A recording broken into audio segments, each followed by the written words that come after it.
City zoos provide oases for endangered animals from all over the world.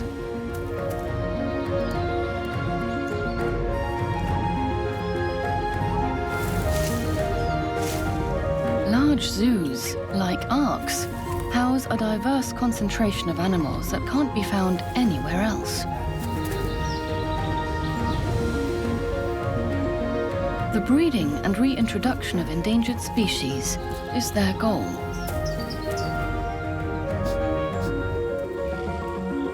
German zoos try their best to successfully raise the offspring of rare animals. What challenges must they overcome?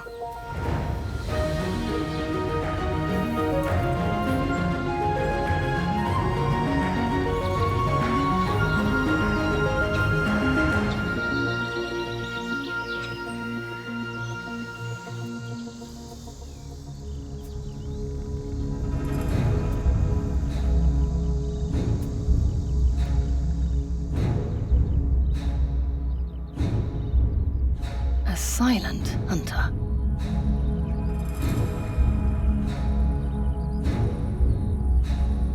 The cheetah, the fastest animal on land. Powerful and elegant.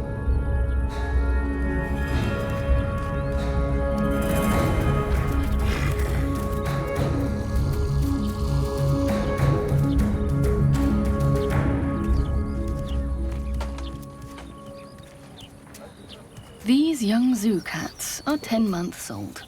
Every smell and every sound arouses their interest.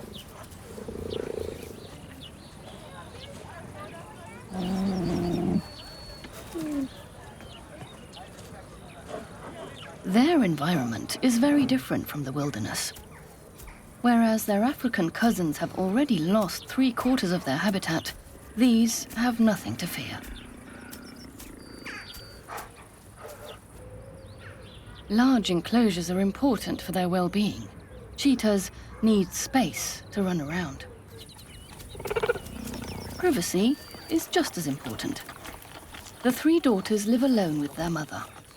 She leaves it to the adolescents to take apart the prey.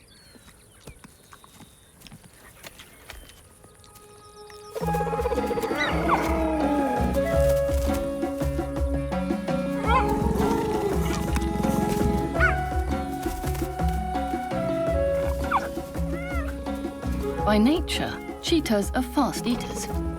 In the wild, they cannot defend food against stronger lions and leopards. They learn early to get down to business and divide up their meal.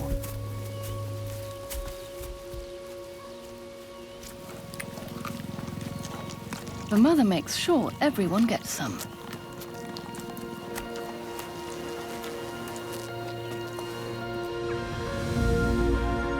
Zoos are no substitute for nature. But in many cities, the enclosures in the middle of old parkland are adapted to the animals' needs to the extent possible.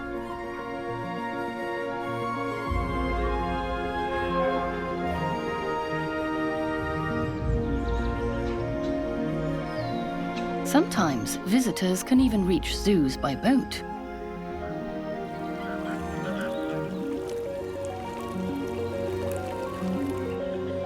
In the past, zoos focused on the wishes of the visitors. Roofs were built over hiking trails. Animals were locked behind bars. Today, zoos try to allow people to get as close to the animals as possible. Less concrete and more green is one goal. Encouraging lots of offspring is another.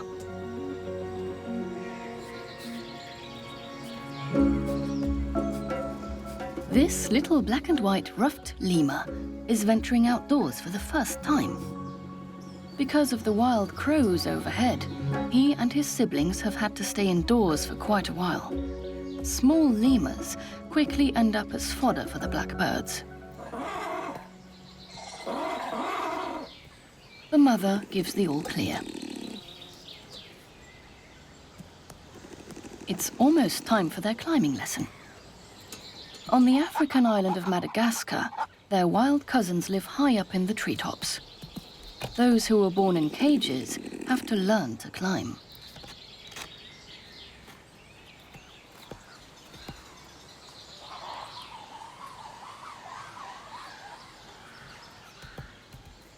This is how to do it. The tail is used for balance, especially when jumping. The environment outside seems ideal, doesn't it? No danger. But not everyone dares. The smallest one retreats. Time for the mother to get involved.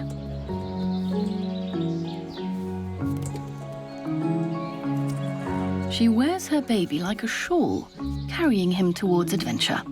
A tightrope act at lofty heights.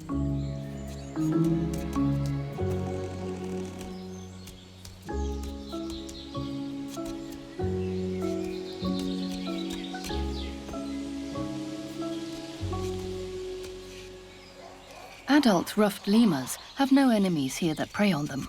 Unlike in nature, in the zoo they dare to walk on the ground.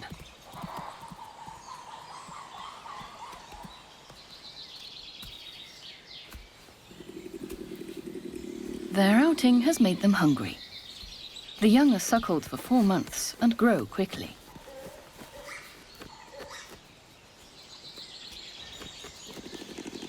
Ruffed lemurs have already been successfully reintroduced from zoos to protected rainforests in Madagascar. But these fellows will stay in the zoo. As ambassadors for wild members of the species, they are meant to make visitors aware that lemurs only live in endangered habitats in East African Madagascar. 90% of the forests in Madagascar have been cleared. Safe guardianship is thus all the more important for the survival of the species.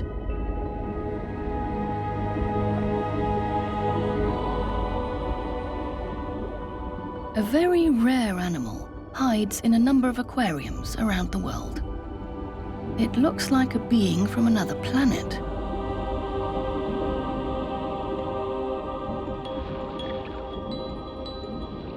The Lake Pátzcuaro salamander. It lives in one single Mexican lake. When the creatures nearly went extinct, divine intervention ensured their survival. Nuns have bred the amphibians for more than 100 years to produce cough syrup from their gland secretions, and the nuns introduced the animals to zoos.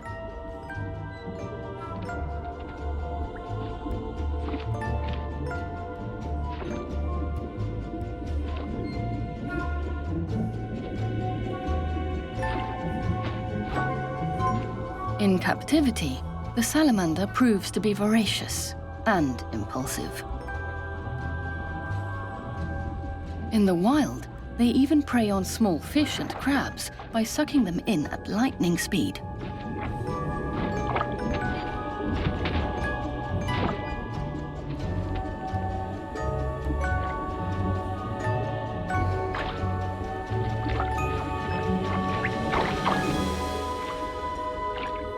For a long time, all this eating meant that little was happening in terms of offspring. But then, to everyone's surprise, the salamanders laid eggs. To prevent the gluttonous amphibians from eating their own spawn out of sheer greed, caretakers removed the eggs and placed them in a safe tank.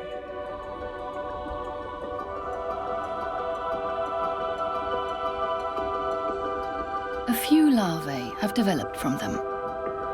Though this is seldom successful, it is important in order to save the small wild population of only 100 animals.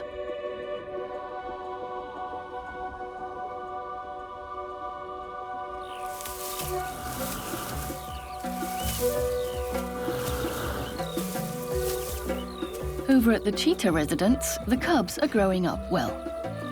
They only keep in contact with their father next door through the fence. In the wild, he would also rarely show his face.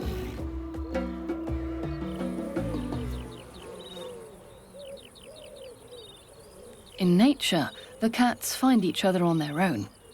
Zoos, however, have to exchange animals to make sure sparks fly. Stud books ensure that related cats don't mate.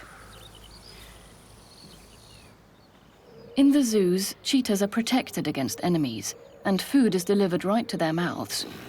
Lazing around would be so easy. But the caretakers keep the kittens on the go, with surprises.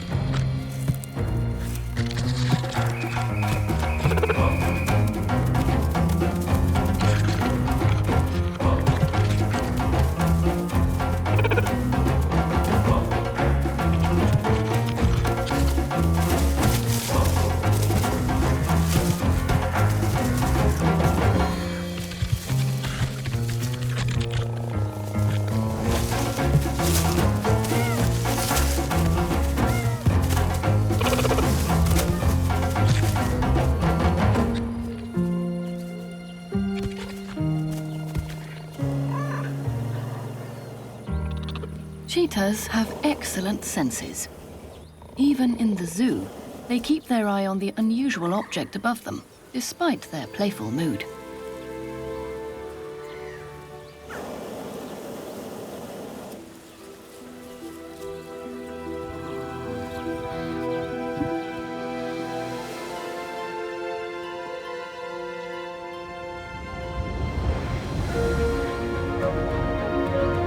There are around 10,000 zoos worldwide.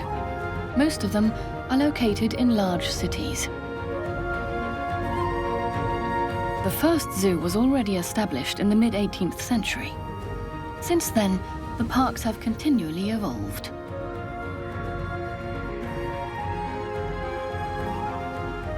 For a long time, bars and narrow cages predominated, a relic of a time when it was more important to showcase wild animals instead of providing them with a species-appropriate environment.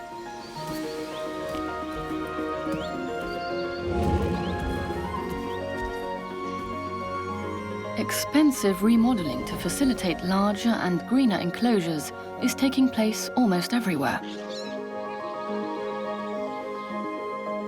The bars are disappearing, and animals are enjoying more space.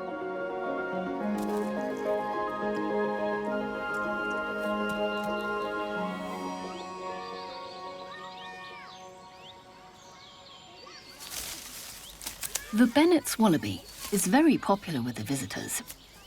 Zoos often feature this Australian species. So, is it nothing special? There it is. An albino. And something is going on in its pouch.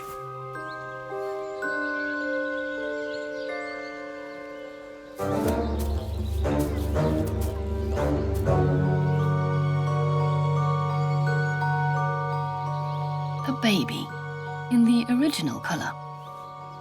For 3 months now, the little fellow has lived in his mother's pouch, where he is safe from potential enemies.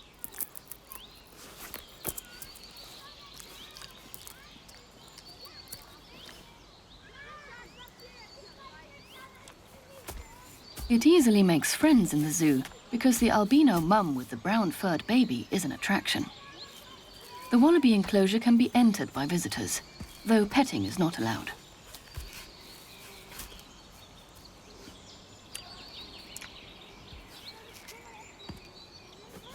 Albinos have a congenital absence of skin pigment.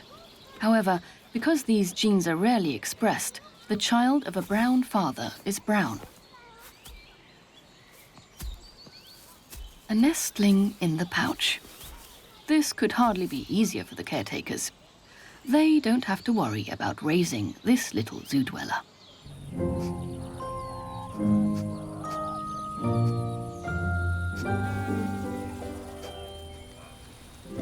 Only at the zoo can you go from Australia's animal world to Africa's in just a few steps. The meerkat group breeds 2 or 3 times a year. Only the high-ranking queen is permitted to have offspring.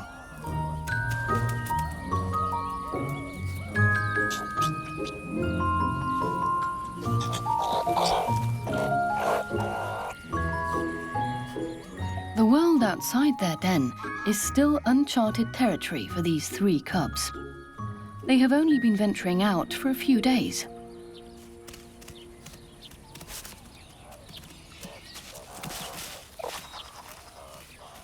Members of the group help each other to raise the young. The young learn from the old by watching them how to catch and kill.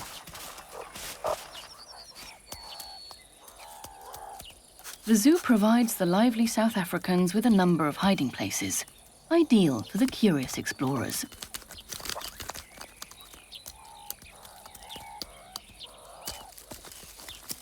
Meerkats don't live in the zoo because they're endangered. They are there because they appeal to visitors. Nature has endowed them with a great talent for comedy.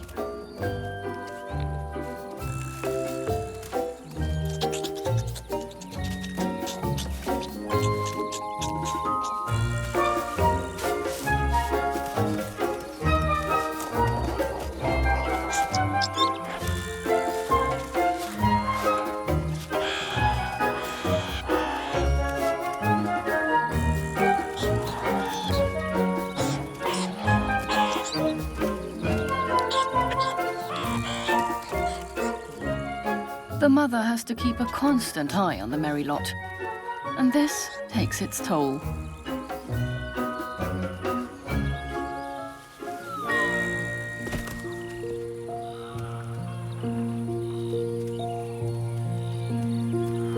The Queen's siesta allows the little princes and princesses to take some refreshment.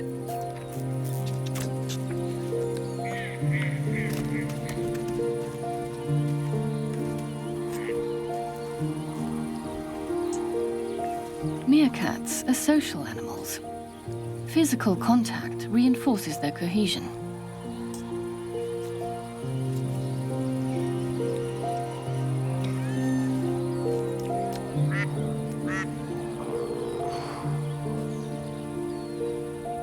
Not every animal grows up in an extended family. Single children run the risk of becoming homebodies.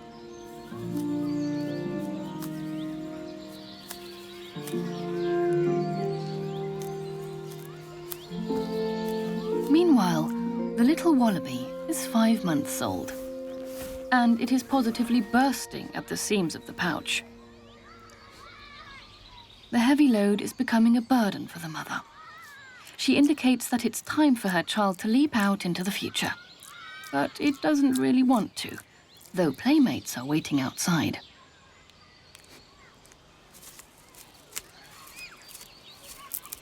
It's time for the baby to drink less milk and eat more grasses and herbs. Involuntary weaning begins.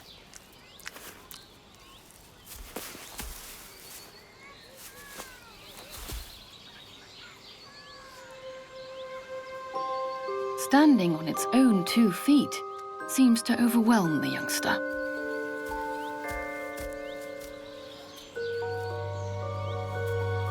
But there's no turning back now.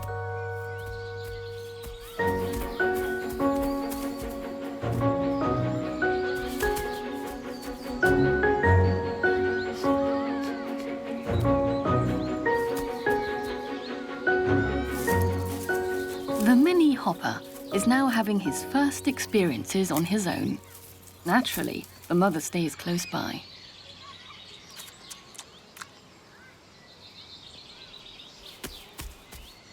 Enough for today. Back to the pouch down under. This will continue until the marsupial is 1 year old and has to move out for good.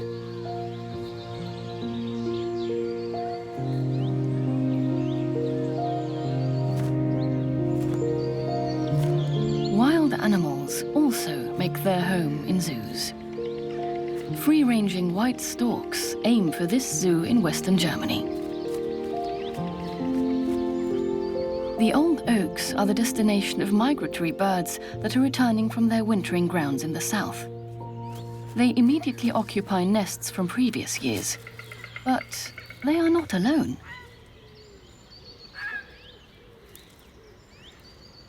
Their domicile is located in a monkey forest. 20 to 30 Barbary macaques live there in a fenced-off oak grove.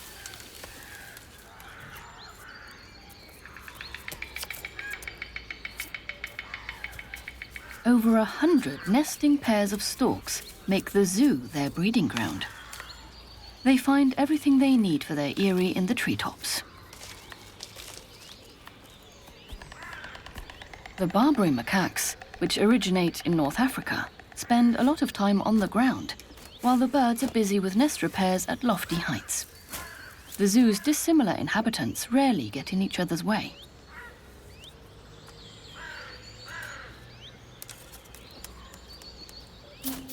The storks quarrel amongst themselves instead. Here, the birds live unusually close to each other.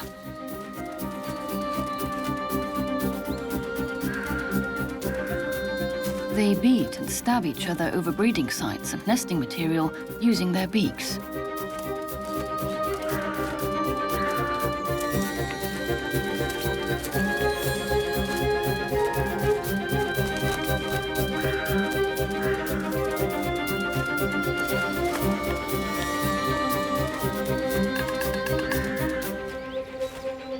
At the start of the breeding season, all the nests are permanently assigned, and peace returns.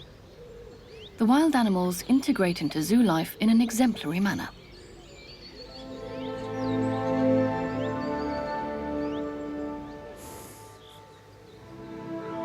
Zoos are not only reserves for animals, they often protect many old trees. The natural vegetation protects animals from the sun and provides many hiding places. Modern zoos only keep animals if they can provide them with enough space.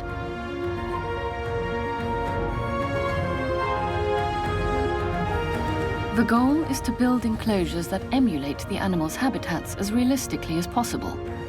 In this way, a refuge that is otherwise found in the Ethiopian highlands can exist under European treetops.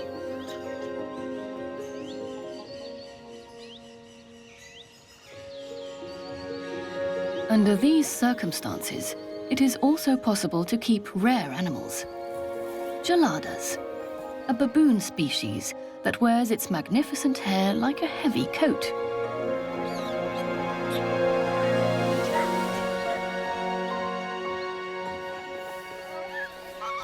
This troop, living in Western Germany, is the largest group of these primates outside Africa. They have been successfully reproducing here for decades. The troop forms a genetic resource for the species, which is endangered in the wild. Geladas are also called bleeding heart monkeys because of the hairless patches on their chests. Because the nipples of the females are very close together, the babies can suckle on both teats at the same time, a distinctive feature.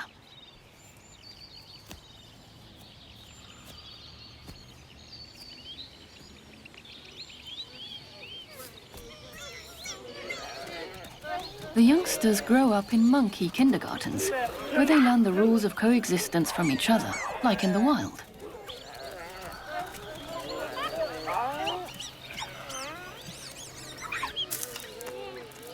Geladas are increasingly endangered in the Ethiopian highlands because the grass steppes are being converted into farmland. The females keep the horde of little ones together. The multi-age gang wants to explore the world.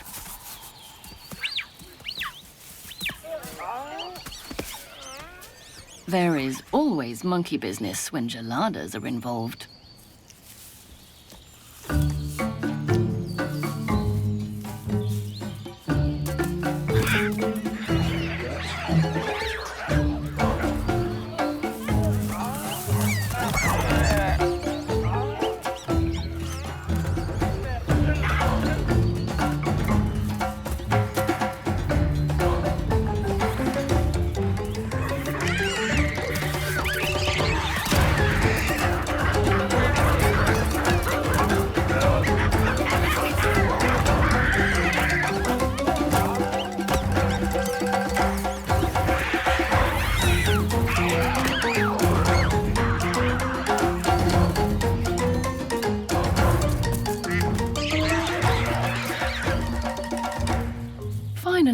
the mothers put an end to the shenanigans.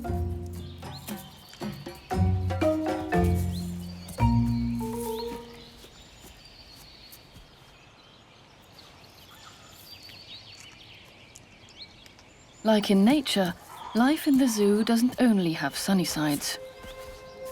This female separates from the group to mourn her dead child. The caretakers give the mother time until she can let go by herself.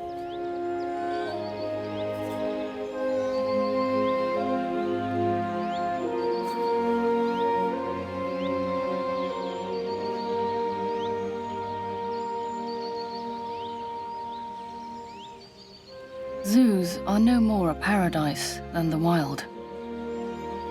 Yet, unlike in nature, veterinarians in the parks can help sick animals and prolong their lives.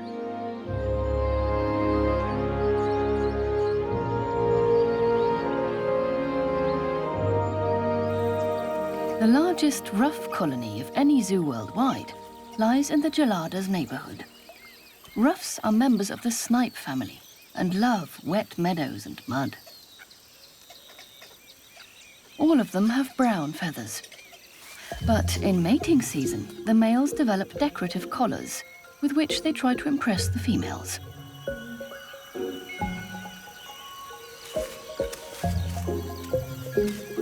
This splendid plumage is not enough on its own. The gentleman birds must do more to please the ladies. Ruffs have a peculiar strategy. Dominant males make peace with a chosen rival, a so-called satellite male. The reason will become clear later.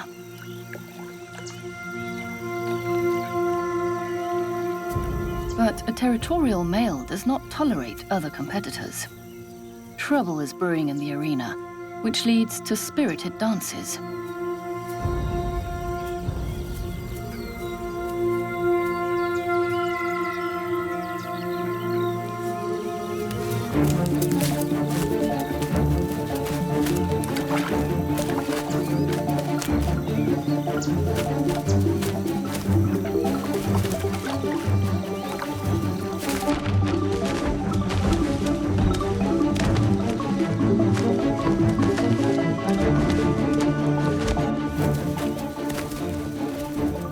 The females follow the duels with interest.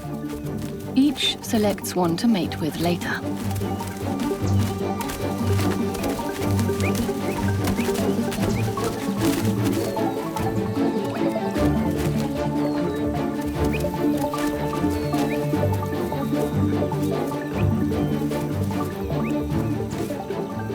Once the intruder is chased away, the dominant male turns to his chosen rival and seeks his support.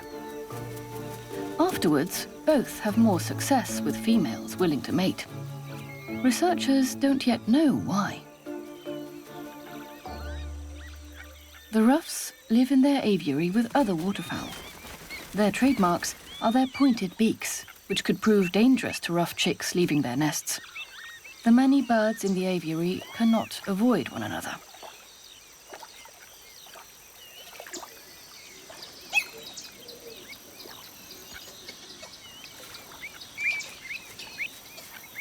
Thus, the zoo does not entrust the bird mothers with the care of their chicks. Shortly before they hatch, caretakers remove the eggs from their hiding places and brood them in an incubator.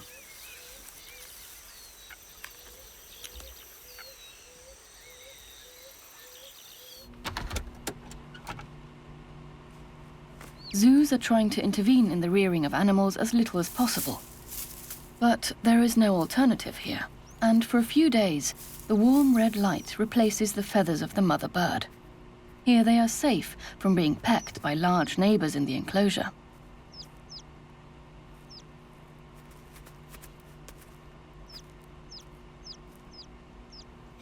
After 10 days, the chicks go in search of food in a separate enclosure set up specially as their kindergarten.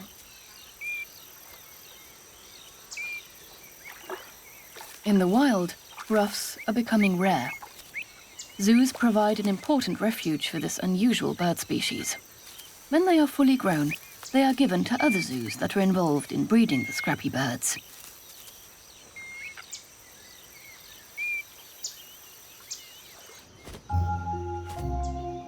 By the summer, the wild storks next door have raised many chicks without human assistance. They circle over the zoo because they know that a spectacle is about to take place on the ground. Every afternoon, there is a great confluence of storks, here in the heart of Europe.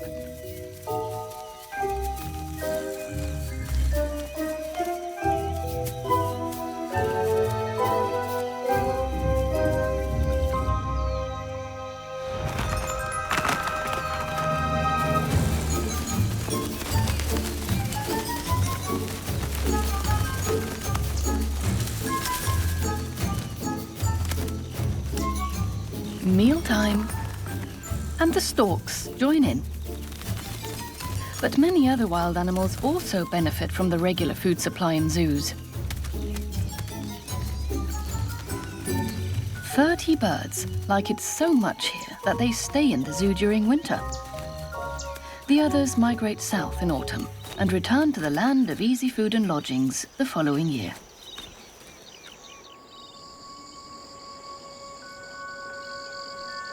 There's no hustle and bustle in zoos at night.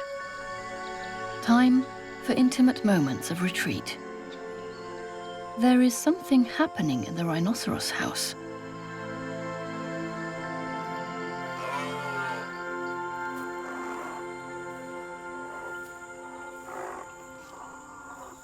The night vision camera reveals a baby rhino being born.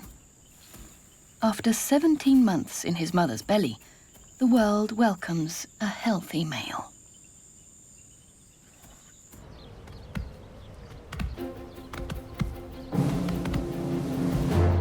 Three months later, he has grown and is exploring his environment, the white rhino way.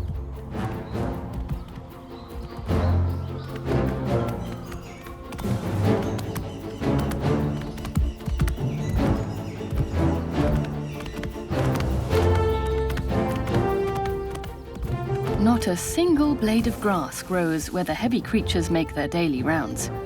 They can weigh up to 2 tons.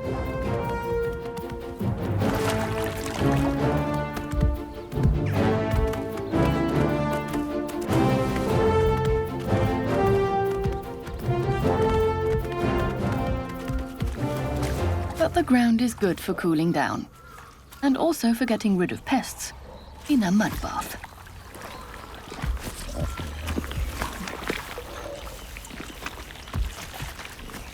No milk is forthcoming when Mum is at the spa.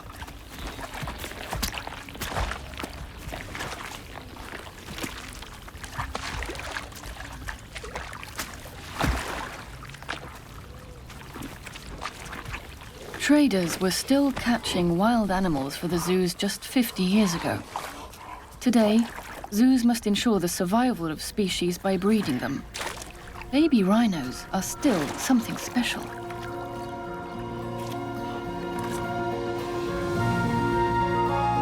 By exchanging animals and transporting them across continents, zoos ensure the greatest diversity in the genetic material of the animals they look after. This is the only way to keep populations fit for the future.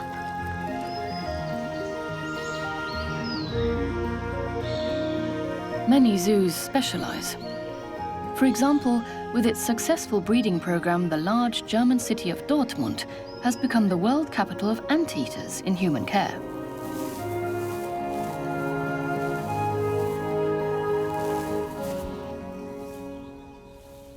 These beings look like they come from another planet.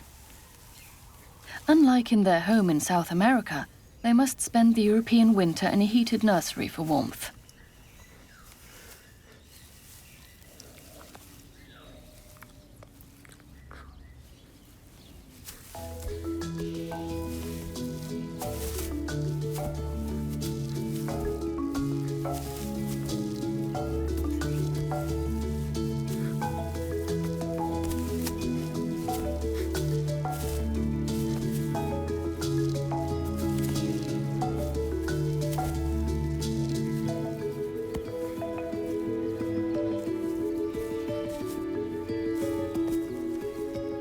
Caretakers must look after this baby 5 times a day. The mother is not providing enough milk. This is a challenge because the baby needs something to cling to as a substitute for fur. One caretaker holds it while another feeds it.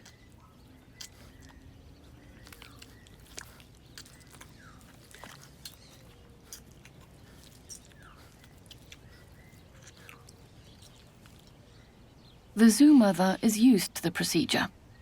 Her lively backpack is always returned to her, full to the snout.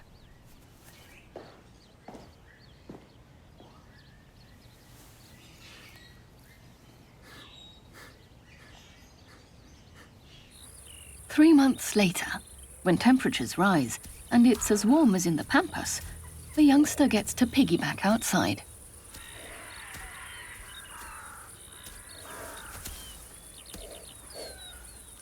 There aren't any termites. Instead, there's a mash of many ingredients that is hidden in the enclosure.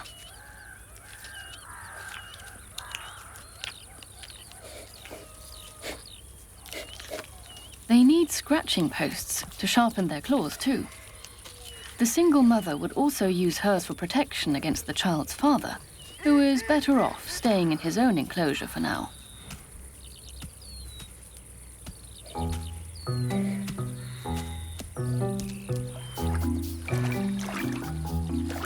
A pool entices the mother to engage in personal hygiene.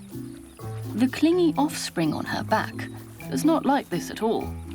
Her goal is to stay on top and dry as long as she can.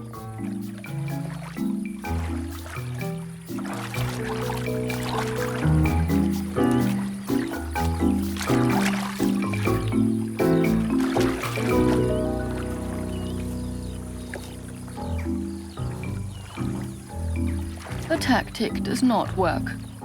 The zoo baptism is successful.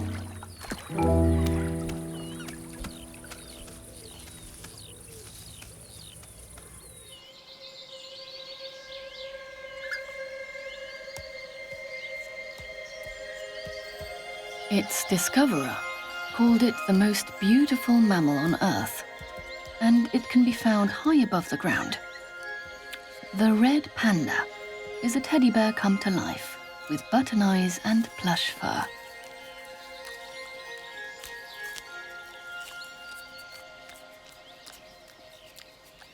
It likes bamboo best, the way it grows in Himalayan mountain forests.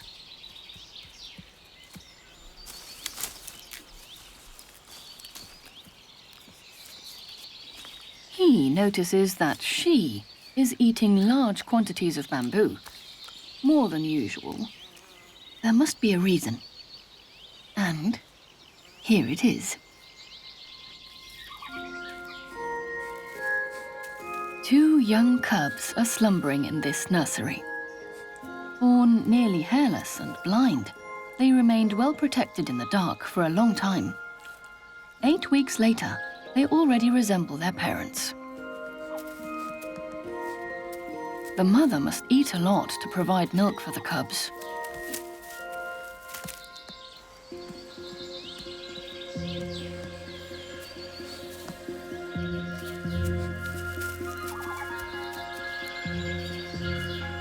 Occasionally, the female bear carries them back and forth between different hollows. This is natural behavior that confuses enemies and eliminates parasites.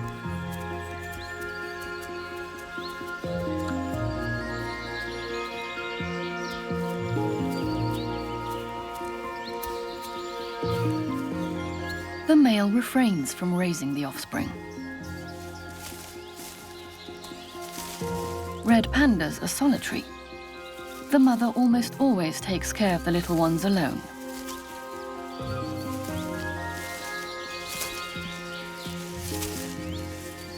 He remains a silent observer.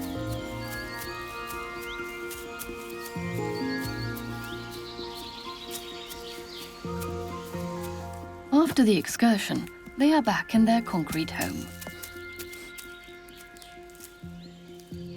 For 3 months, the cubs stay almost entirely in the cave.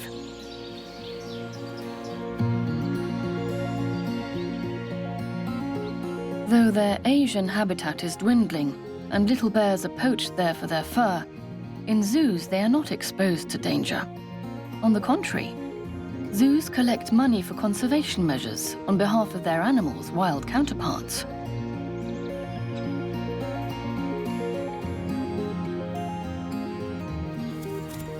The little red pandas go on their first excursions and immediately practice climbing. They use their strong paws and their tail to keep balance amongst the branches. The father is tolerated. The parents get along better in the confines of the zoo than in the wild. And yet all family members must first get used to one another.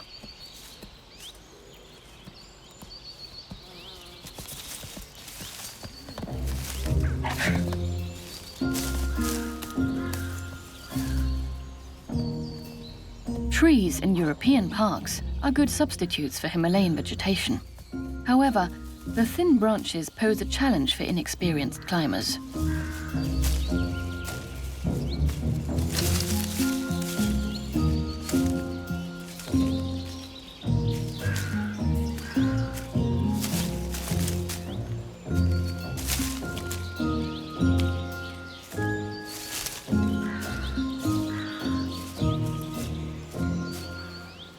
High temperatures far from home can be very hard on the mountain dwellers. This is one reason they sleep nearly the entire day, high amongst the shady treetops. They don't realize what is going on down below.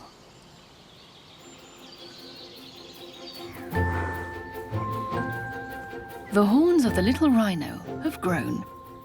The compact baby is now increasingly separating from his mother.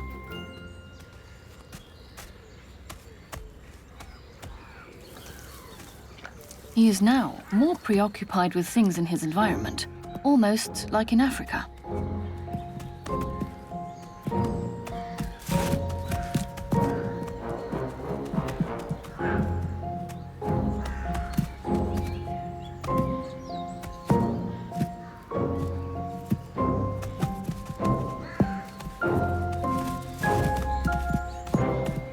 The young animal learns the rules of the game by growing up in the group. How far can he go, and where are the limits?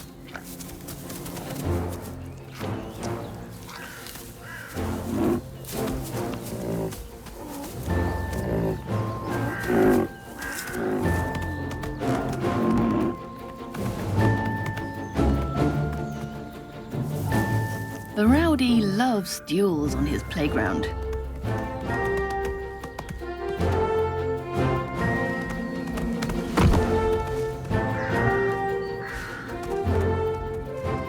An audacious showdown.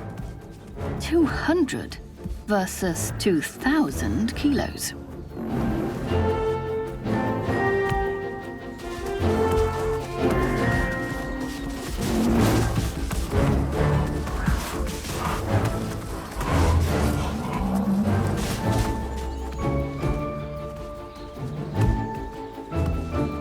The little rascal is treated tenderly by his relatives.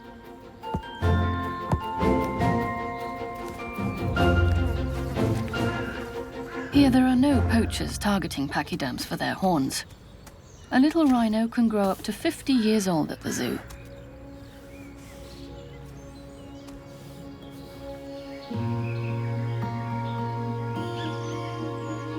Zoos never sleep. They live according to the rhythm of their inhabitants. The cheetah has just said goodbye to her 3 adult daughters. They now live in another zoo. Now there is room for the next generation.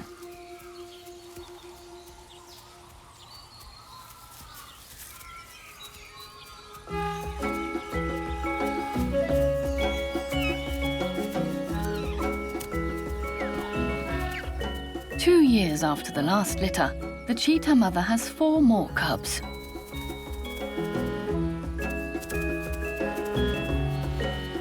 They have been growing in their hiding place for 6 weeks and are now ready for adventures on the zoo savannah.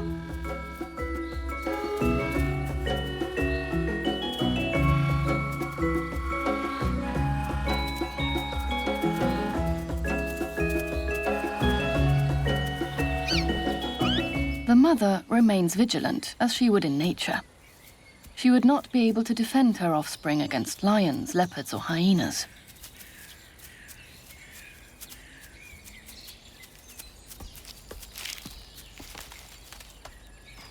The cubs' backs shimmer silvery white.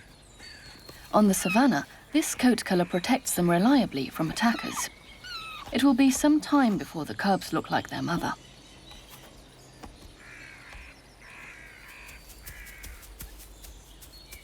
Cheetahs like to climb up on places that give them a better overview of their surroundings.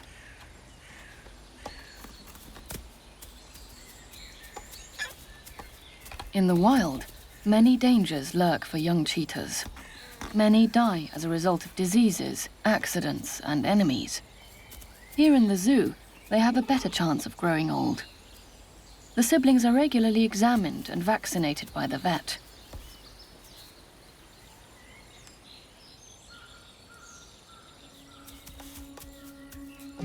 Cheetahs do not climb as well as other cats. They cannot retract their claws.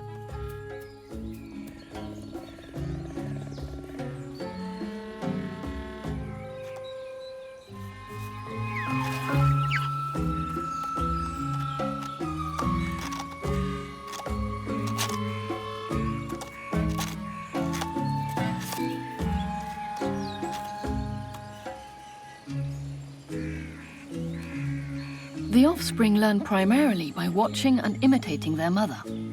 But that will be part of the next training session.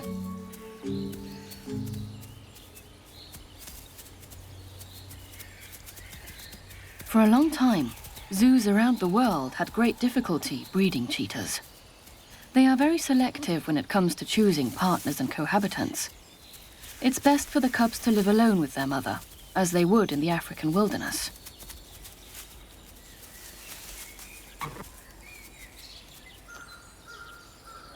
Researchers have learned a lot from animals in zoos. They now know when to let female cats live with males and how to activate their love lives so they can produce offspring.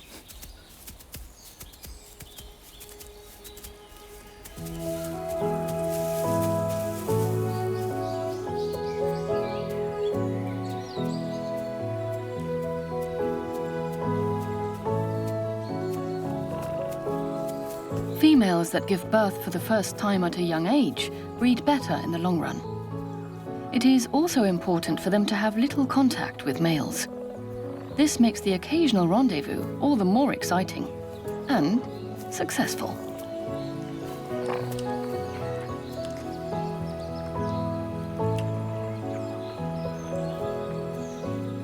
These kittens provide hope that zoos will continue their successful preservation of the species in the future.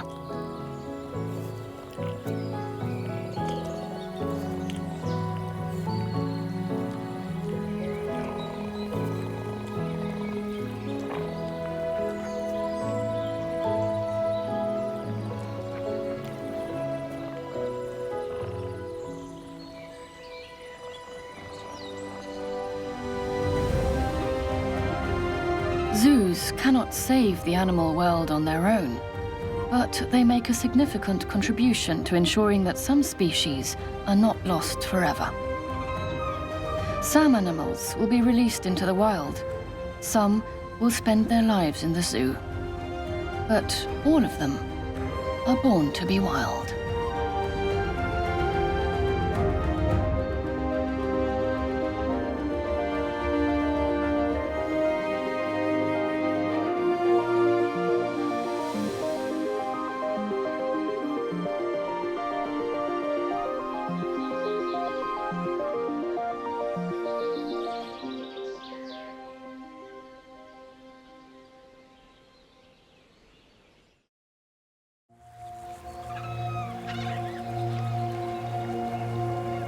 Jungle feeling in the middle of Europe.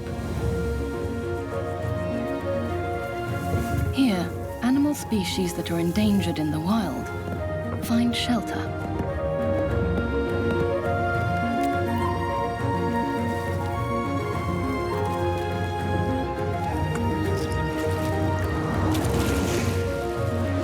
Zoos provide a home to many exotic animals. Though animal parks can't replace nature, they are breaking new ground to make their inhabitants feel at home.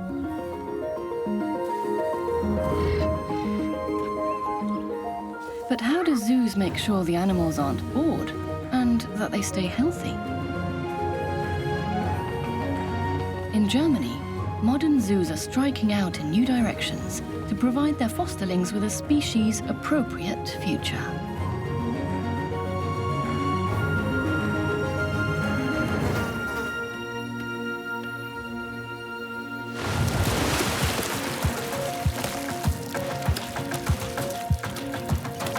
Europe's largest land-based predator, the polar bear, is naturally a tenacious long-distance runner and swimmer.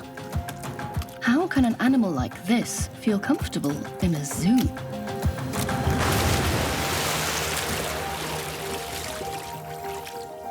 The white giant needs a lot of room to move around. Polar bears have to be able to dive underwater for minutes at a time to cool off. These predators rarely have as much room in their enclosures as they do in the Gelsenkirchen Zoo.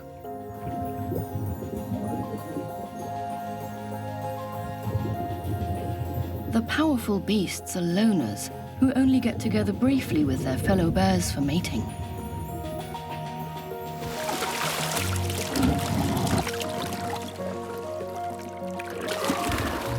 These two are mother and daughter.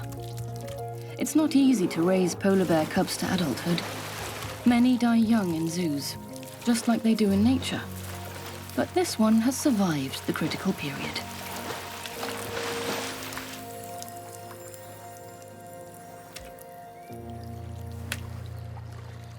The father must stay in the enclosure next door. They can only smell him. Like in the Arctic, males give their partners the cold shoulder as soon as the mating is over.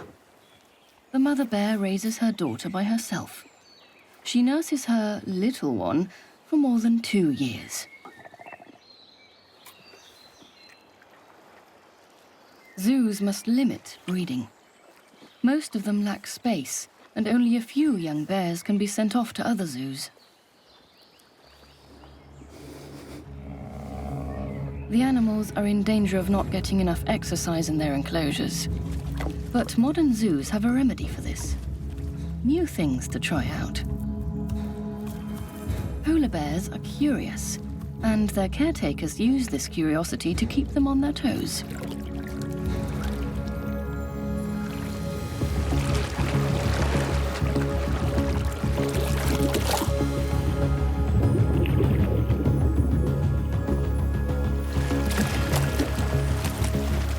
Anything that's new has to be explored.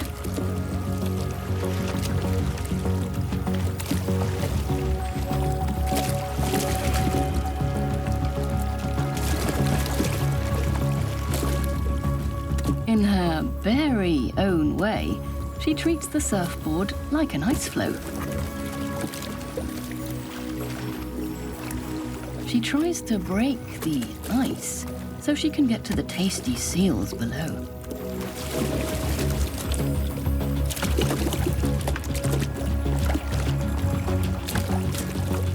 But the board won't be defeated.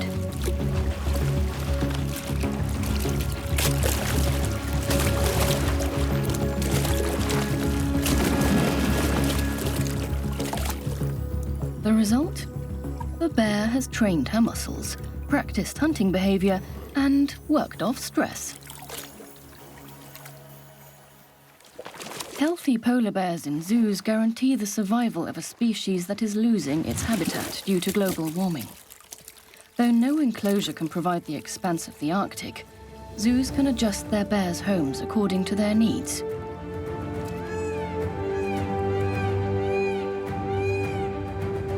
And more zoos are trying to replicate their animals' habitats so they feel comfortable.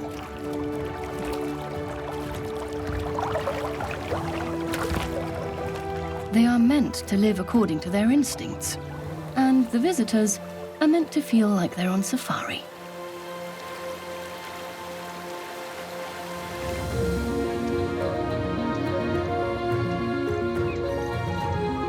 Like in the African savanna, no bars are blocking the view. Zoos today can do much more than just keep animals in cages. For that, they mostly need a lot of room.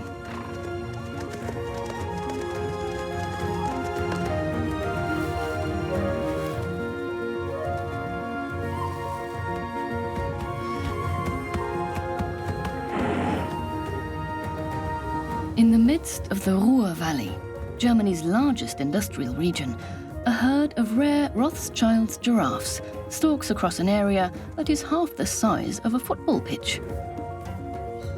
The animals can hardly wait to get their breakfast.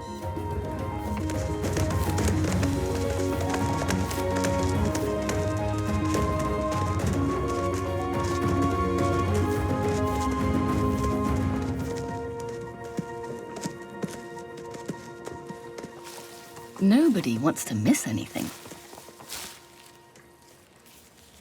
Giraffes love greens, but there are no trees in the enclosure because their branches would soon be eaten bare. As a substitute, caretakers hang fresh, bite-sized branches at head level.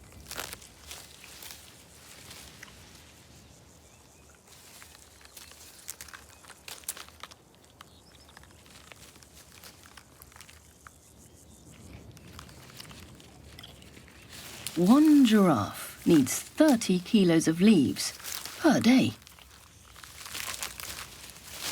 The giants spend most of their time eating. The rest of the time they stand around and digest. And as a diversion, they practice tongue acrobatics.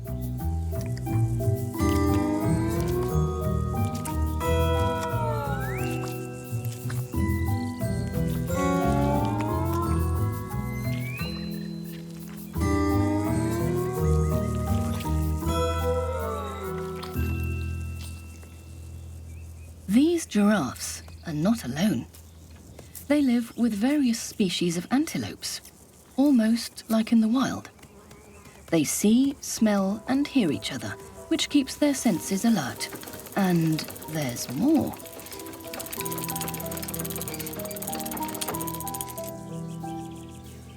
A mobile made of plastic bottles? That raises the giraffe's curiosity.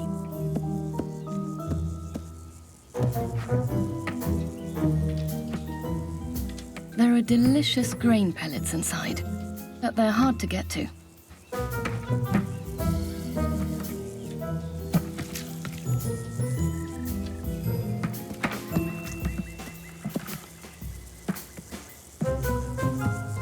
The surprise menu attracts more and more eager gourmands. How to get to the food?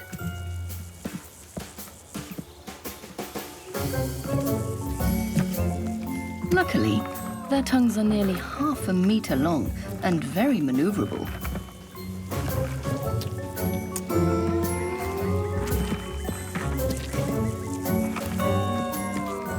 Soon, all the long necks know how to do it. This is how one keeps a group of giraffes constantly occupied.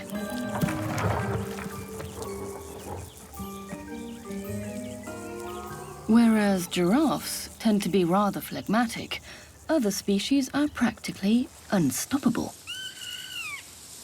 The New Zealand mountain parrot supposedly calls out its own name.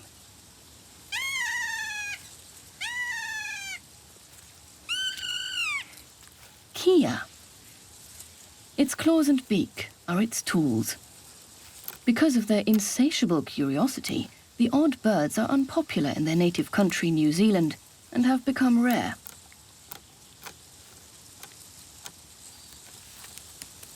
In the zoo, nobody puts a stop to their games. Here, the devious crackers use their weapons to look everywhere for hidden food.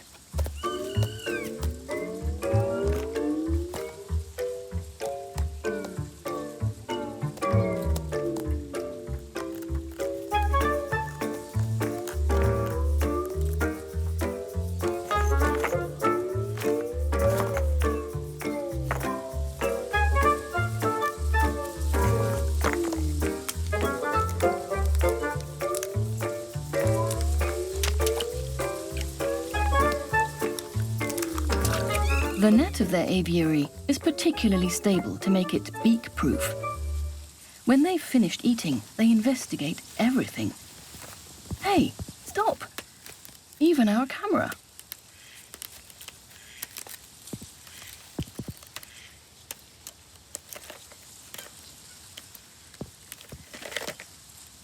Keas have naturally inquiring minds. They need a constant stream of new things so they don't get bored.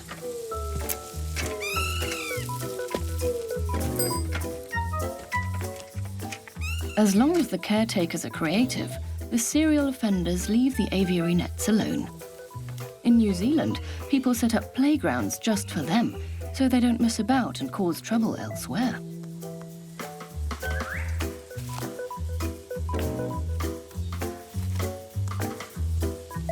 This pair of thieves lives in the zoo in Bochum, and they are regular eggheads, and they like to tinker.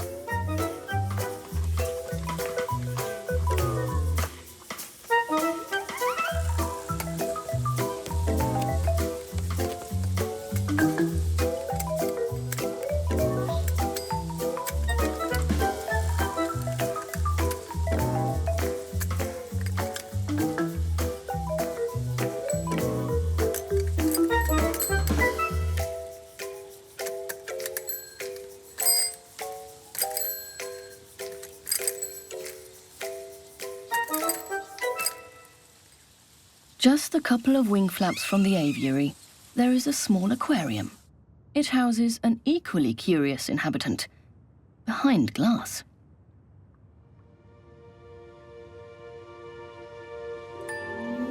This is Torben, a porcupine fish with a striking head. Other fish leave Torben cold. He's more interested in people and their toys.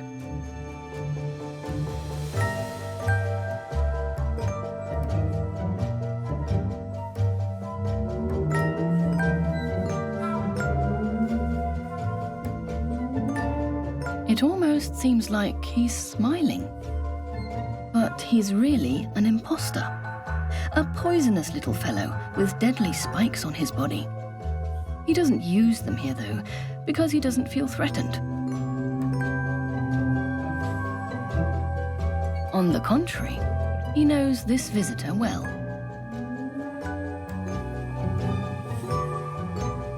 It's his caretaker, who plays with him and keeps him in a good mood.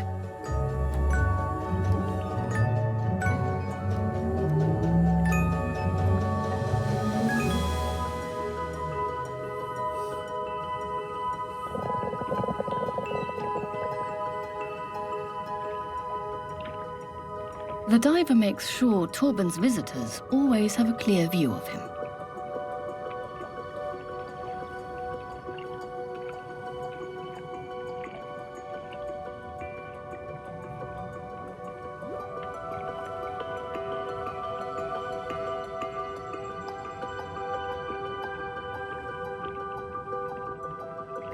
Torben is a loner and rather reserved. The poor fellow loses out at fish feeding time.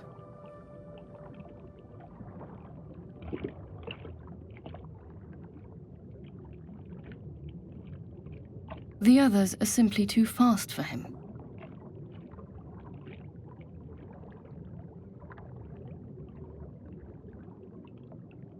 Torben doesn't get any, but he can depend on his friend, the diver.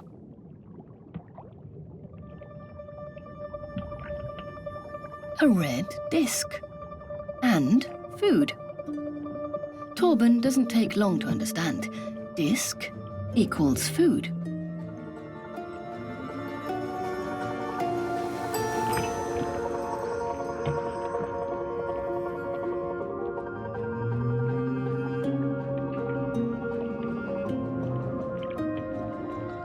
Practice makes perfect.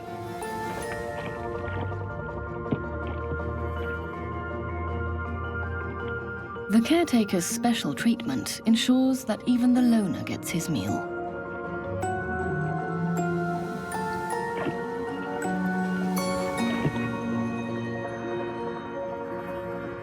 Torben is an ideal ambassador for his swimming relatives. Who says fish are dumb and boring?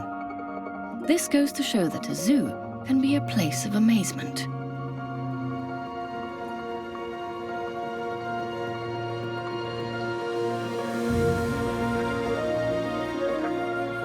Many smaller cities in Germany also have zoos, usually embedded in green environments, like in Aachen.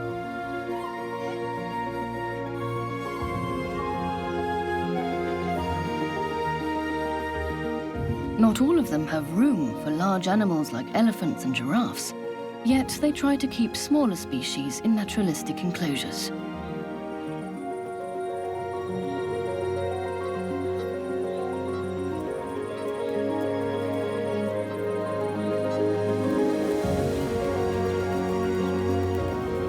This expansive playground belongs to a group of wild things, tufted capuchins from South America. They are always in motion, searching everywhere for treats.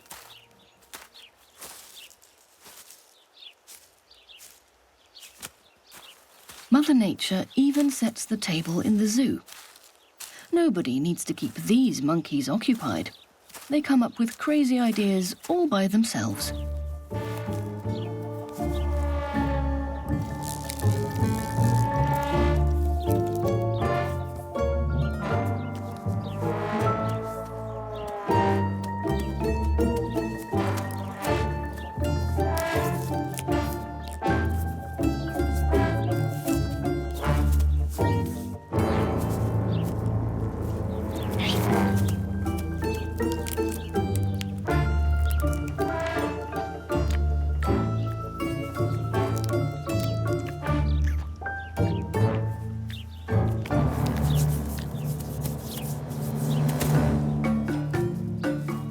The tufted capuchins are never bored. They constantly fight over who is in charge.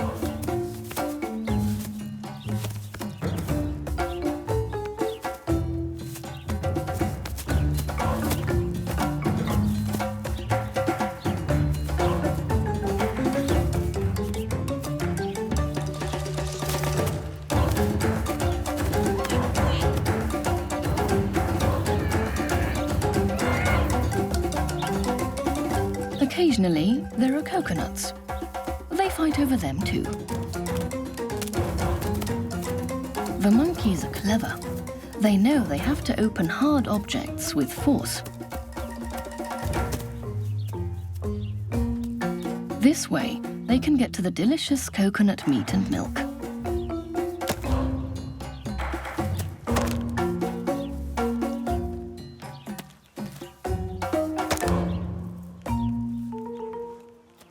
By the way, their smiles are not meant to be friendly.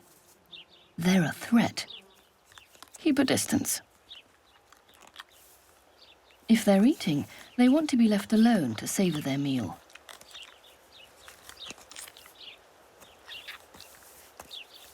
Tufted capuchins are not endangered in the wild. They live in zoos because the public loves their antics and the faces they make. Others win people over with their striking appearance.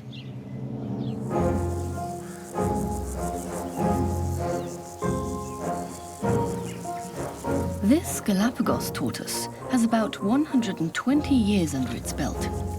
It is older than the zoo it lives in. This Methuselah was born on the Seychelles off East Africa, when Germany still had an emperor. His Majesty doesn't need much to feel comfortable. It eats and rests. Nothing much else happens in its life. Or does it?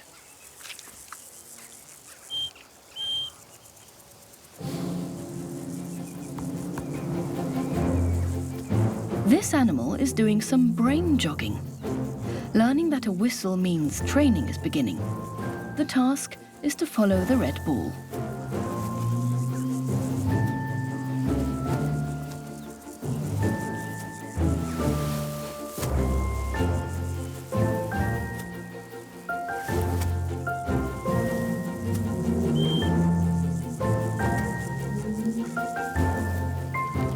Mission accomplished. Reward earned.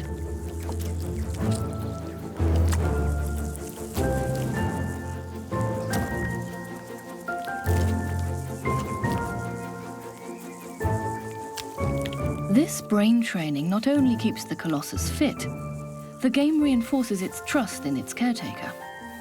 And because the two of them are close, he can notice right away if the animal needs anything.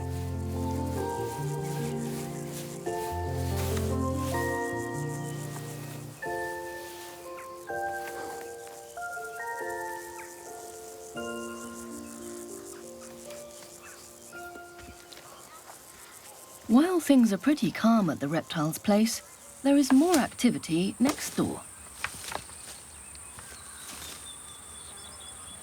The tireless caretakers are preparing lunch as a kind of gastronomical experience. The food is hidden in zoo-made devices. Just because these animals live in a zoo doesn't mean their food is set down right in front of their noses.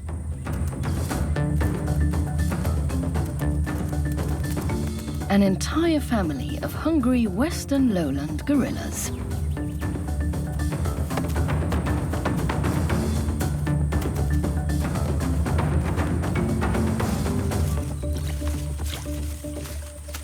Former fire hoses are not only good as toys, they also serve as hiding places for food.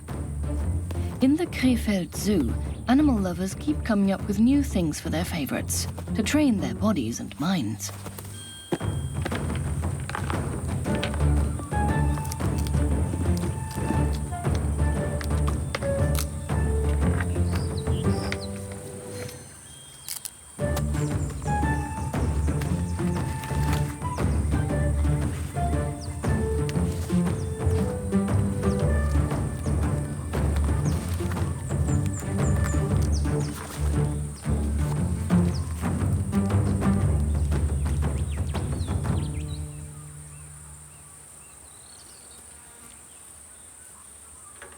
The clever animals use tools to get to the treats. The poke box serves as a game of skill.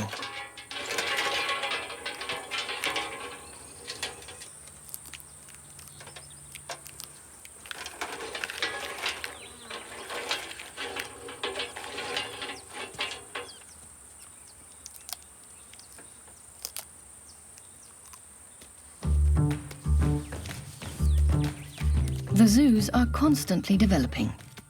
The enclosures are being designed more and more elaborately, based on scientific insights. This is especially true for the great apes.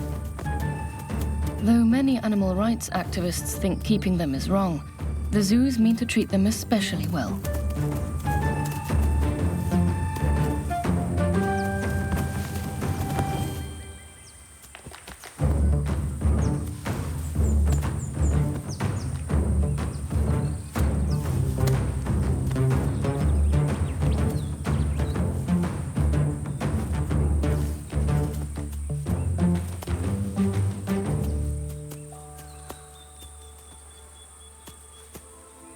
The days when large zoos simply placed their charges on display are long gone.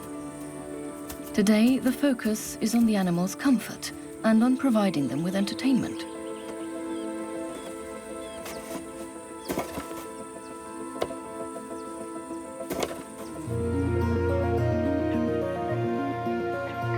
Sometimes, one single building is all that's needed to contain an entire zoo.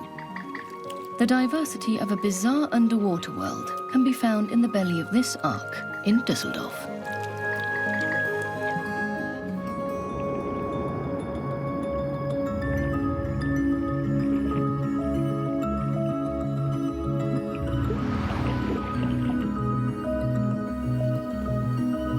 Visitors dive into the habitat of coral and anemones while keeping their feet dry.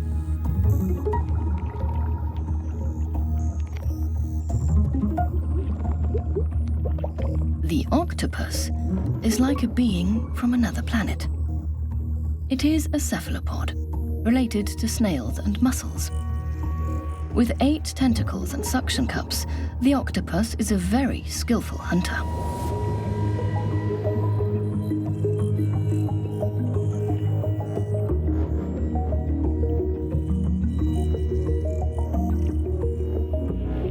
This female has no mate because the zoo wants her to live a long life.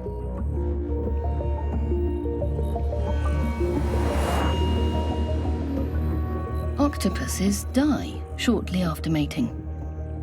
Thus, she remains on her own and must be kept busy.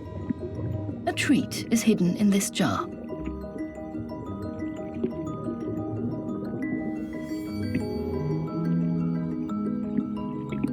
Octopuses are curious and clever.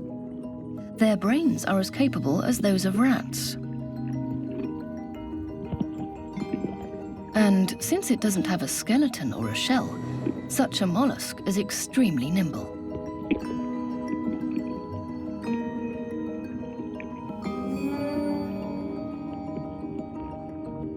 The octopus has got the hang of it in just a few minutes. She eats the mussel from the jar under her mantle.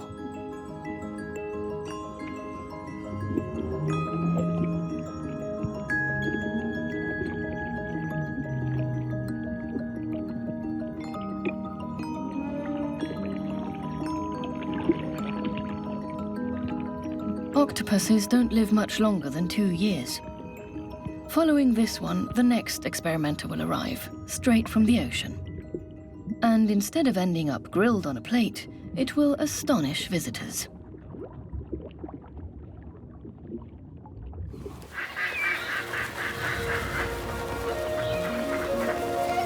Many German zoos are more than 100 years old.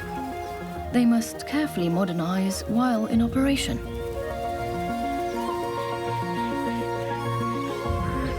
In the large city of Cologne, a number of animals were given away so that others have more room. The oasis in the middle of the metropolis on the Rhine sets priorities so it can breed rare species.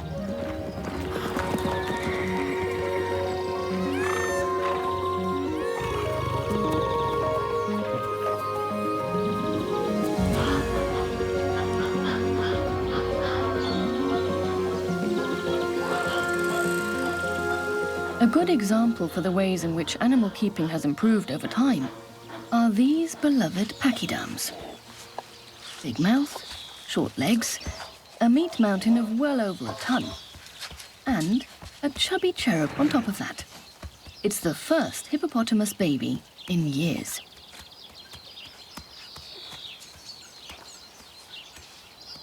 The little one is an attraction. But its wild cousins are not so popular. Since their habitat is shrinking, conflicts arise with humans.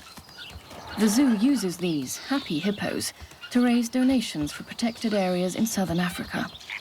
The giants are ambassadors for their free-range relatives.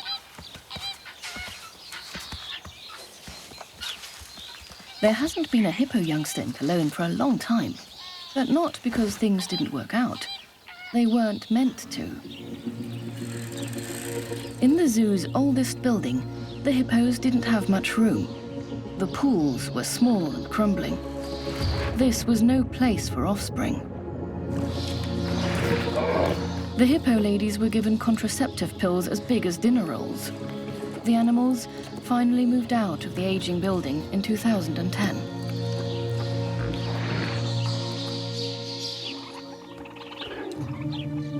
Their new home provides them and a younger generation with much more room. For the first time, a baby hippo is entering the sacred hall of the glass building known as the Hippodome. The little one has an entire pool to himself. Today he is headed for his first swimming experience, accompanied by his mother.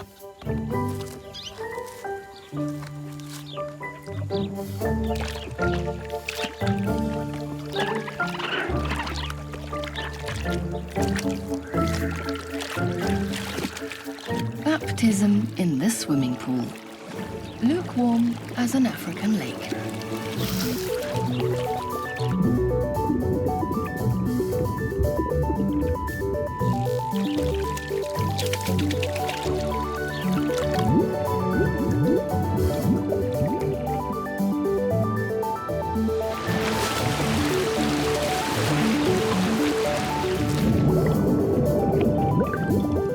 The little bull must regularly come up for air.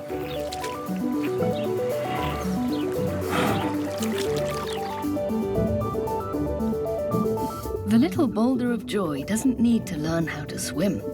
Hippos simply walk underwater. The young man meets his father for the first time. He lets the cheeky boy play until he tires of it.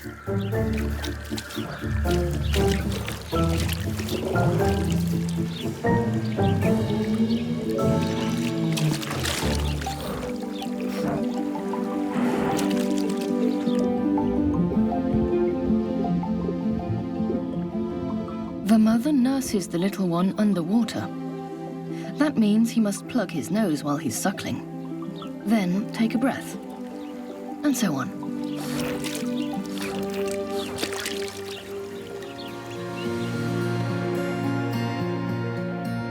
Right next door, at the heart of the Cologne Zoo, live more pachyderms.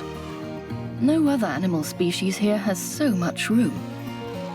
An entire herd of Asian elephants cavorts around the 2-hectare enclosure. They come from various animal parks in Europe and Asia and have grown into a big family. 16 grey giants. It's starting to get crowded in the zoo savannah. What now?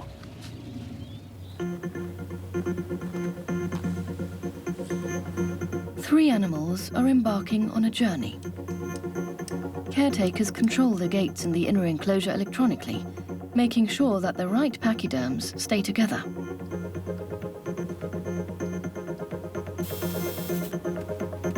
Elephants are family animals. They need one another. For this reason, the zoo is sending an experienced breeding cow on tour together with her daughter and grandson. Zoos know the family trees and exchange their animals. That way, they avoid inbreeding and ensure healthy descendants.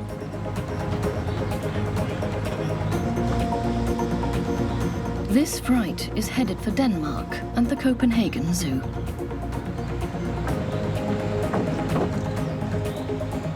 With those three gone, Cologne once again has room for new family members.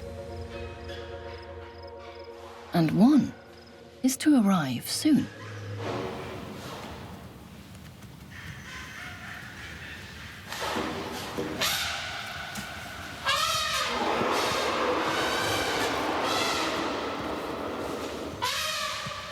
An elephant birth.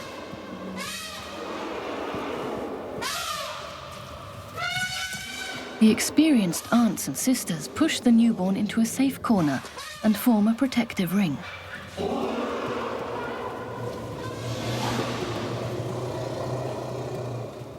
The babyphant is born after 22 months of pregnancy, and the herd greets her appropriately.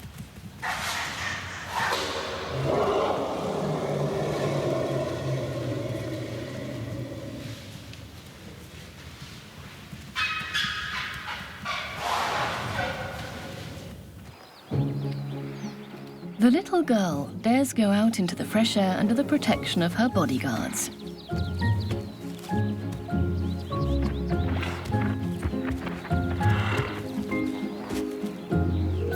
Every week, the little one gains 2 kilos.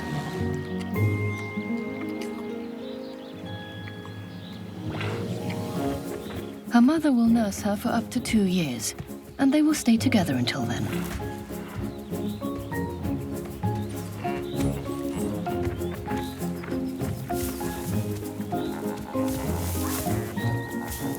Solid food isn't her thing yet.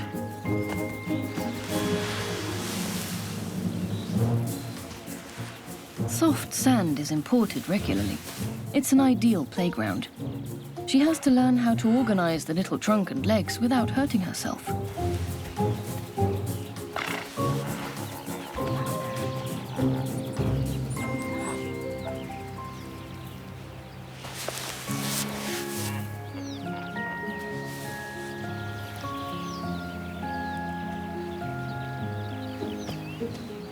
The little one is already the 12th elephant to be born in this herd. And the spacious enclosure has only existed for 15 years. Cologne's Elephant Park has become a model for elephant keeping worldwide.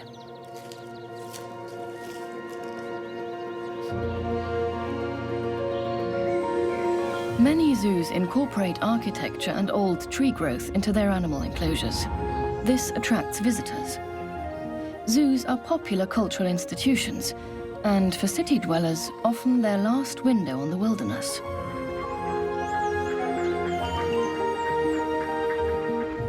Because of its old tree growth, the animal park in Wuppertal calls itself the Green Zoo.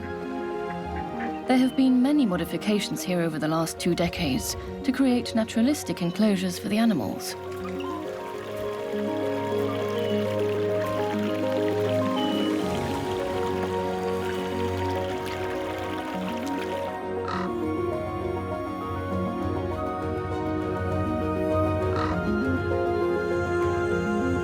The showpiece of the zoo is an enclosure that is not immediately recognized as one.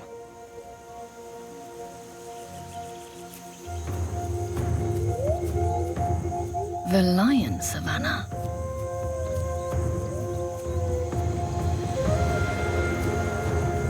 The king of beasts has a giant playing field here. It's unique in Europe.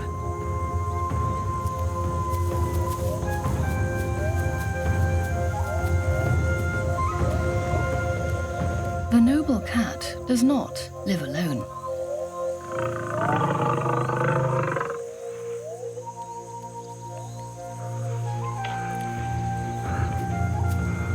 Lions love society. 3 brothers and a female, but no offspring. All of these predatory cats are over 15 years old, which means they're of retirement age. Their childbearing years are behind them. Everyone here has only one thing on their mind: food. Whereas wild prides have to run for kilometers to catch their prey, these animals don't need to hunt. Their meals are served.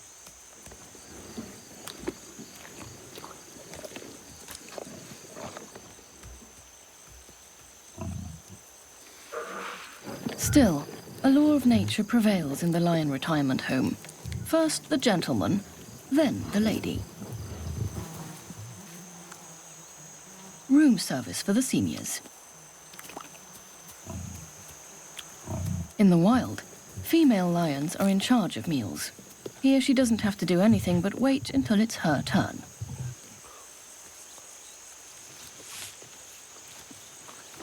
Gender equality? This idea hasn't taken hold yet in the beast's royal dynasty. The female may only eat when the pasha has had his fill.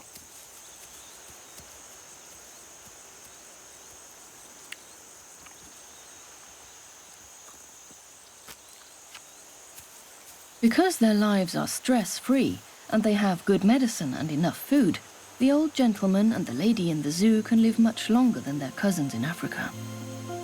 The animal park grants its lions dignified twilight years. Zoos are not always all about offspring.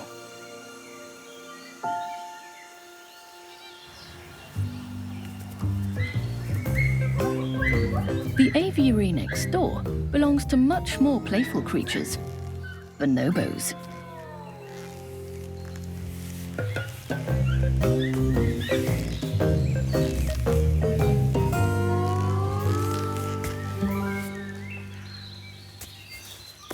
For a long time, people considered them chimpanzees, to which they are closely related. But they are their own species. Genetic studies have shown that of all the great apes, they are most like us zoo visitors. Do you see the resemblance?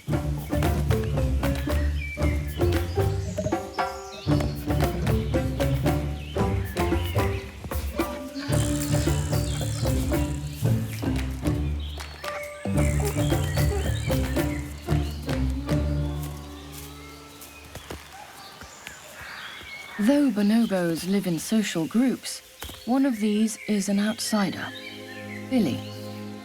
His mother rejected him and he was nursed back to health by caretakers in another zoo. He came to Wuppertal so he could find a mate, but instead of finding love, he was beaten and bitten. Since he had no one to protect him when his mother refused to do so, he is at the bottom of the hierarchy, and he must always expect to be bullied by his own kind.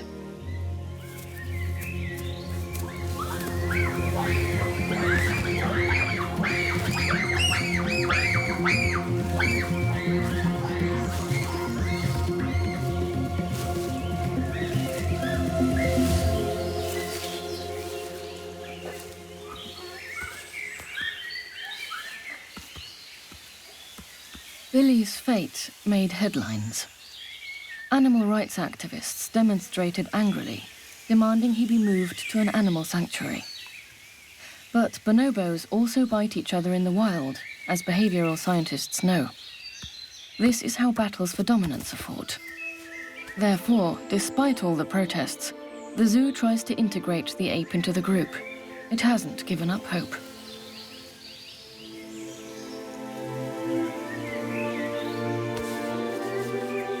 And Billy really does find friends.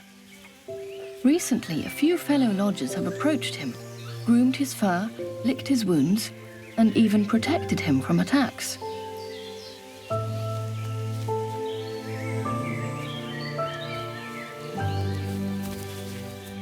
If things continue going so well, one day he will reproduce and bring fresh blood into the group, just like the zoologist had planned and hoped.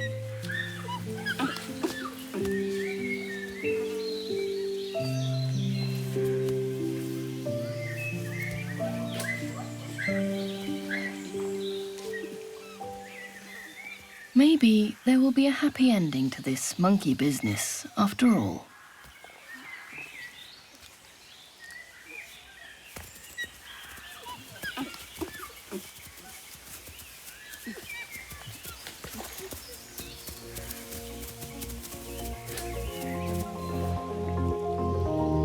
A very special animal species is rarely seen in German zoos.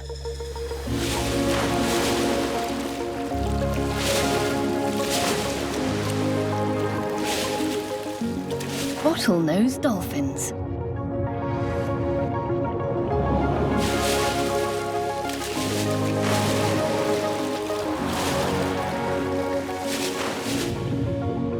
They are among the coastal dwellers of this species that live in small groups and prefer shallow waters. But keeping dolphins in zoos is controversial. Animal rights activists claim their basins are too small and that species-appropriate accommodation is impossible. In the Duisburg Zoo, artificial lagoons are meant to give the dolphins a choice of where they want to swim and with whom. Many people who study the marine mammals have indicated that the animals in the dolphinarium behave like wild bottlenose dolphins.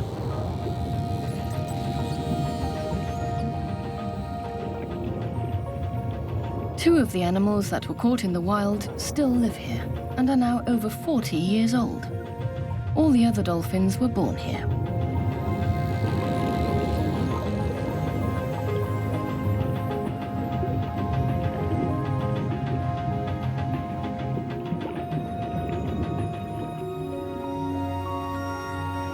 The youngest member of the family is a small female. She doesn't leave her mother's side and swims in her wake even when she's asleep.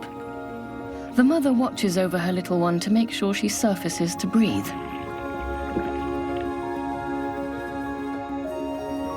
The rearing phase is difficult because dolphins are born without an immune system. Newborns get antibodies to defend them from infections only through the mother's milk until their own immune systems are developed.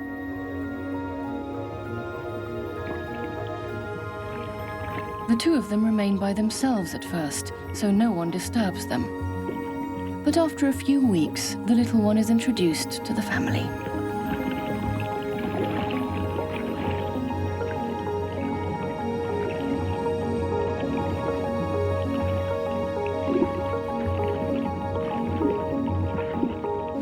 She still just watches while the others are in training. They are practicing for the show. This strengthens their muscles and keeps their brains active.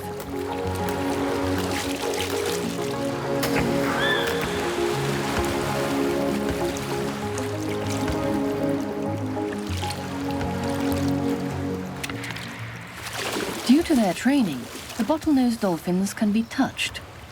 This way, their caretaker can examine them and treat them if necessary, playfully and without any stress.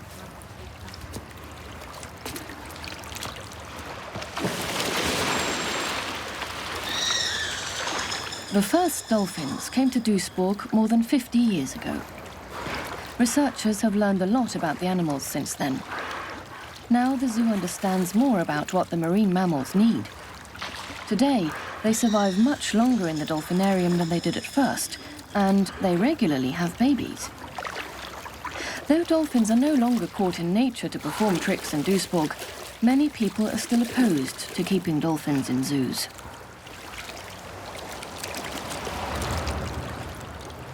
For this little one, though, this is her home.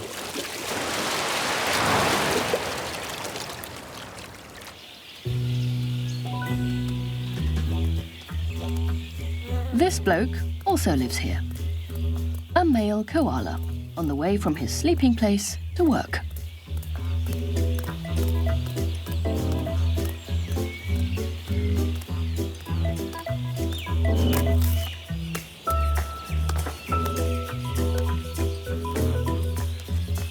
His job? Displaying himself. His workplace? Tree limbs.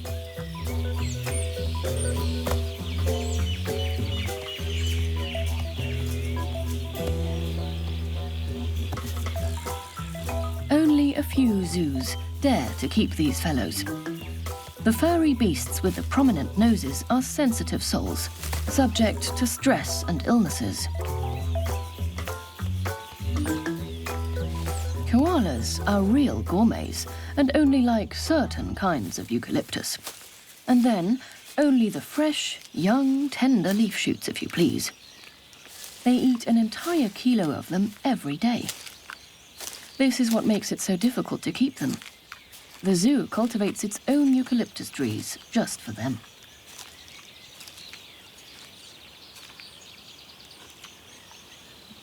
He doesn't have much to do but eat. His job is to look good, like a living teddy bear.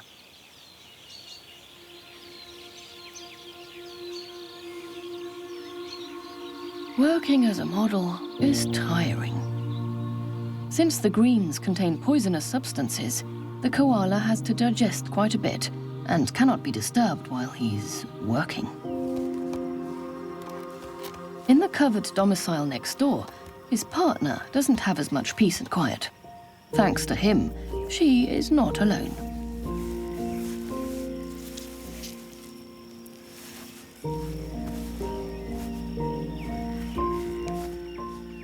The little one, who is growing in his mother's pouch, is 5 months old. When he was born, he was just as big as a gummy bear.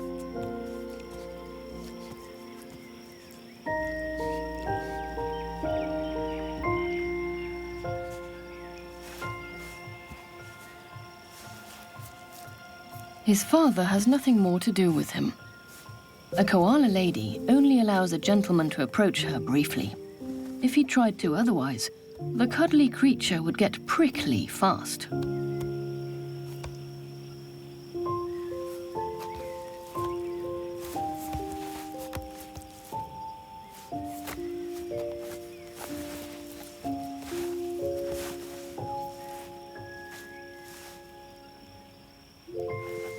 More than 30 koalas have already been born in Duisburg and were transferred to other zoos to start families there.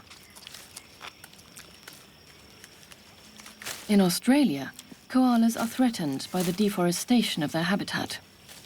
This means that every young animal in the zoo provides hope.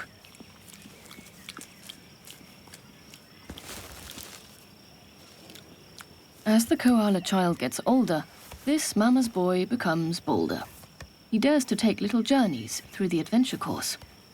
The fun comes with risks.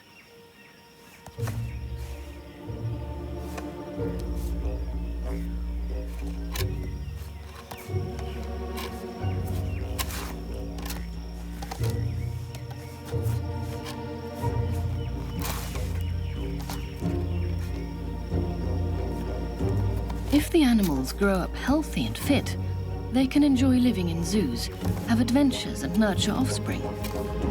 Zoos are no substitution for nature, but they can help save endangered species. And they can inspire people to do more to protect their animals' wild relatives.